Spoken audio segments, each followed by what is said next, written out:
Shoshana Razel, or Rosie, got married about 6 years ago. Married my amazing son-in-law, Kussi and Rosi. In the beginning, they lived in Eretz Yisrael for a little while.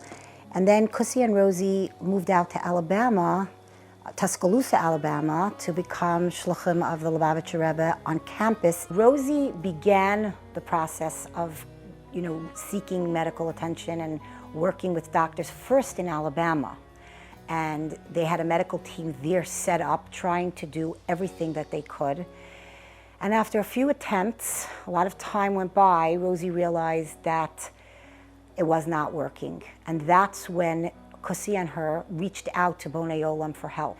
And Bonei Olam helped them to connect to the doctors and the specialists who would be able to help in Rosie's case.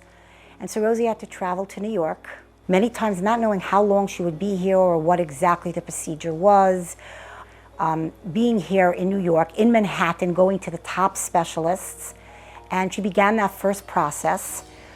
And sadly, the first time that Rosie went through the procedures, it did not work. As parents, this is such a challenging and difficult time to watch your children go through something like this. I remember there were times when Rosie and Kussi would come to New York, and you can see the pain in your children's face, or the anxiety, or the anticipation, the hopefulness, and there's really nothing as a parent that you could do. Fully trusting in the organization, fully trusting that everything, the guidance and everything that Bonei Olam was giving them was actually going to be there, the help that they need to get them through this at the end. Rosie said, "Ma, we're going to go to the Lubavitcher Rebbe's aisle and we're going to daven." And Rosie said she was standing at the aisle, davening with all her heart. And there was a woman standing next to her. She did not even know who this woman was. And she heard the woman say, "Zara Chaya v'Kayama, Shoshana Razel Bas Be'Lerachel, Yikusil Dovber Ben Bracha Rivka." And she was so moved. I know that in Kussi and Rosie's journey, there were a lot of people over the years that really wanted to be there for them, to help them. And of course, my first response always is, everybody say Tehillim and everybody daven, there's a Rabbeinu Shalom, and Hashem will help us.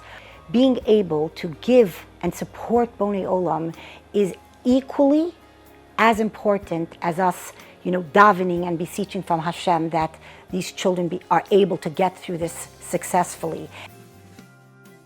And so Rosie went back to Alabama, and a little while later, Bonei Olam again arranged for a second time for Kussi and Rosie to come back to New York. And the doctor that they set her up with did a lot of testing and research into Rosie's case. And he found through genetic testing something that he felt might be the reason why the procedure did not work the first time. And the specialist in Manhattan was very supportive. And he said to her, "Rosie, we're going to do this, and you have the support you need." And they went through the process a second time. And this time, Baruch Hashem, Rosie became pregnant. And I'll never forget it, for my whole life. She was already a while in, and she called me up, and she said, with a lot of emotion in her voice, and she said to me, "Mommy, I'm expecting a baby.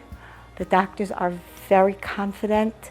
They are very, very hopeful this time." And Baruch Hashem, that was the beginning of her pregnancy. And Baruch Hashem, she did carry that baby. And Baruch Hashem, Erev Shavuos, Rosie gave birth to a beautiful baby boy named Yaakov Yehuda. These couples that go through this experience, they need the physical support of all of us. They need us. They need us to be there for them emotionally. They need us to support the organizations. These couples need as much as we can give them to get through this journey. Bonei Olam cannot do this without Klal Yisrael joining together and being a part of it.